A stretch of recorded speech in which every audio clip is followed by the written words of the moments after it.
Hi Virgo, welcome to your week ahead Taroscope with me, Raphael from Reydiant Reality. It's an absolute pleasure to have you. Thank you so much for being here. Thank you so much for joining me.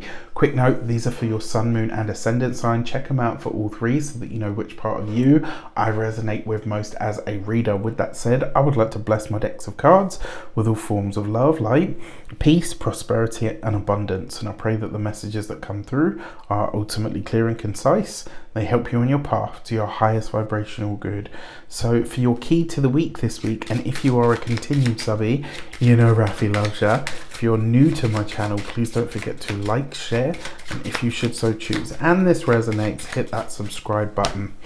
Your key to the week this week is the Death card, so endings, completions, culminations. But truthfully speaking, now that I've seen this, I actually feel like this is about a fresh start or a clean slate. Remember, the Death card is the end of one thing, right? And it talks about transformation in that when one thing comes to a close or when one door closes, another one opens. And this does feel like your life this week is hitting some kind of ground zero, where it's like you're able then to see the true potential, just to say like, wow, okay, you know what?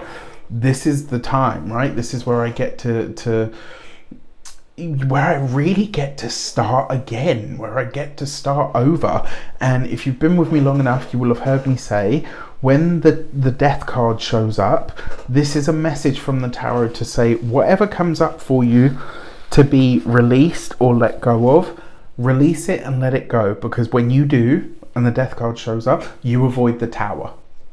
I'm fairly certain we all want to avoid the Tower, right? Okay, so this week, whatever comes up for release, let it go. Okay, for your actions and options, you've got the Knight of Wands. This is a fast, powerful, dynamic energy. It's also you breaking away from traditions, ideas or thought processes, especially around your work and your business, that you know on a deep level, right? Deep in your heart, deep in your soul, it's like, you know, this is holding me back and it's time for me to let go of it. It could be an option. It could be, a decision that you need to make. It could be an item of clothing that you've stored. It's like this week you come into a lot of clarity around, okay, you know what? This is the time for me to let this go. This is the time for me to phase this out. This is the time for me to break away from the yoke of what I know. In terms of the options that are available to you, the options to go in a new direction, to take things in or on a path that feels more, not only more authentic, but on a path that feels more aligned to where you really want your life to go now. When it comes to your communications and conversations, you've got the High Priestess. It's not the High Priestess, basically a mini High Priestess.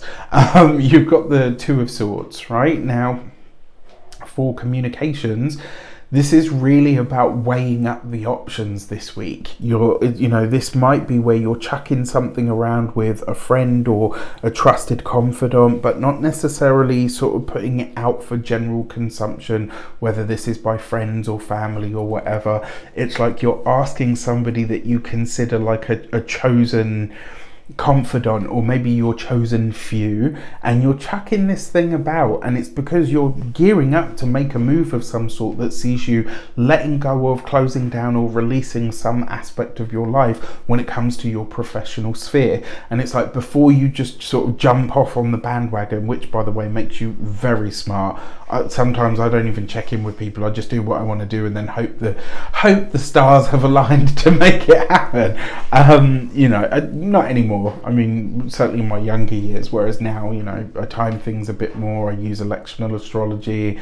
I'm a bit more intentional, or I say a lot more intentional about what I do. And I think this week there is that level of intentional energy, right? Like you're being a lot clearer about what you want, but you're having to go through the process of understanding that means having to let certain things go. For those of you that are studying or in some form of academia, especially where you've had problems or issues with unfair treatment, this looks like you're getting some kind of justice, right? Which could be good for you, certainly on an internal level. When it comes to your oh my gosh, when it comes to those of you that are studying, for those of you that are studying or in some form of oh my gosh, for those of you that are in some form of employment where you're employed by somebody else, again, where you've needed justice, where you've needed a situation to come to an end, especially if there's been things like suspension, maybe you haven't been able to work, maybe you've been out of pocket because you've been waiting for certain decisions, etc., to be made. This is where they come good or they close down. So you're able to see like the end of the light at the end of the tunnel, as they say. Now, when it comes to your home, when it comes to those of you that are business owners, entrepreneurs, solopreneurs, people that work for themselves, this is you taking your business in not like a radically different direction, but it's definitely not being like whatever you're doing, you're not doing business or your job or your work in the same way again. You are making a big shift here, a big profound one that seems to be intuitively led. For those of you that are retired and no longer working, it's possible that this week you're doing all of the sad, scary stuff like preparing a will, not because anything's wrong or anything's happening, but you could be doing all of that, right? You're going over the paperwork, you're looking at the will, you're writing your will, maybe looking over somebody else's will. There's lots of stuff going on around this at this time, and you may be having to make some potentially quite hard or tough decisions. For your love and relations, you've got the Temperance card. You've got your relationship. For those of you that are partnered, married, or in long-term commitments, your relationship is what's really bringing the inner buoyancy. It's allowing you to navigate this week with a lightness that otherwise wouldn't be there. Now, if you're single and watching this and you're thinking, oh crap, Raf, I'm single, I've got nobody, then this will come from your friendship group, your social circle, your chosen family.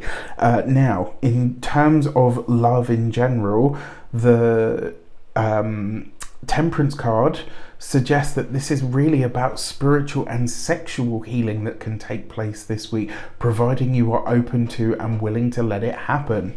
Finally, for your money and materials, you've got the Queen of Cups coupled with the Death card. This is a Scorpio woman who features for you around your money, finances, property, potentially even around your health as well. So this person could be helping you, assisting you in some way, shape or form. And also, it's possible that they could be nurturing and nourishing something that you're in the process of bringing into being. So it's like whatever you're working on to make more money, you're not working on it on your own, right? It goes sort of broad and varied. You're working on this with multiple persons.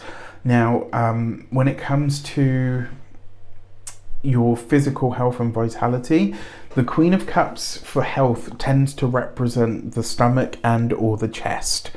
So watch out for these areas of life, especially because you've got the Death card here, which means there's something that you have to stop doing effectively, effective immediately kind of energy.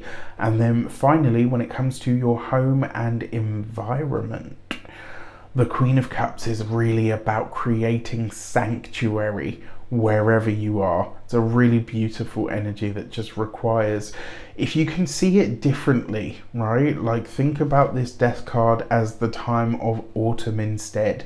Yes, things are decaying, but autumn is beautiful. You can see all of those colors and you can see things and disintegrating, and you can smell like the earth churning and doing what it does best to recycle things. There's an element of this week where I think a lot of you might end up bringing the outside into the home in some way.